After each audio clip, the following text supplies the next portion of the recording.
జలాశయానికి భారీగా వరద నీరు కొనసాగుతోంది. దీంతో అధికారులు 8 గేట్లు 18 అడుగులు 2 గేట్లను 10 అడుగుల మేర ఎత్తి నీటిని దిగువకు విడుదల చేశారు. ఇన్ఫ్లో 3,56,472 క్యూసెక్కులు ఉంటే అవుట్ఫ్లో 4,72,390 క్యూసెక్కులుగా ఉంది. పూర్తిస్థాయి నీటి మట్టం 885 అడుగులు అయితే ప్రస్తుతం 884.50 అడుగులకు చేరింది.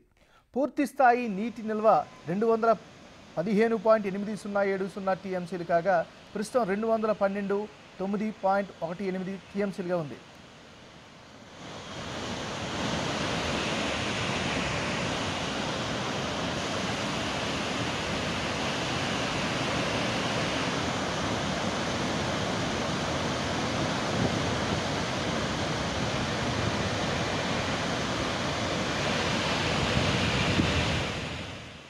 ఇక నాగార్జున సాగర్కు వరద కొనసాగుతోంది. దీంతో ప్రాజెక్టు 26 గేట్లు ఎత్తేశారు.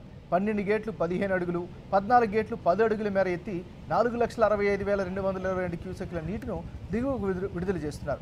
ఇన్ఫ్లో 4,91,000కు పైగా ఉంటే అవుట్ఫ్లో 5,10,000కు పైగా ఉంది. సాగర్ పూర్తిస్థాయి నీటి మట్టం 590 అడుగులు ప్రస్తుతం 588 అడుగులకు చేరింది.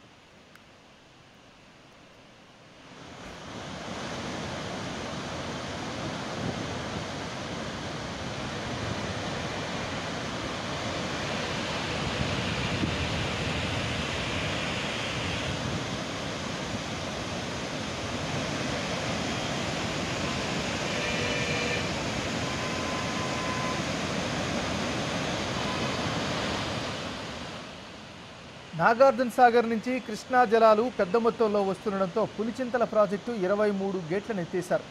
6,71,000 క్యూసెక్ల నీటిని విడుదల చేస్తున్నారు. పులిచింతల పూర్తి స్థాయి నిల్వ సామర్థ్యం 45.77 టీఎంసీలు కాగా ప్రస్తుతం 42.57 టీఎంసీల నీరు నిల్వ ఉంది.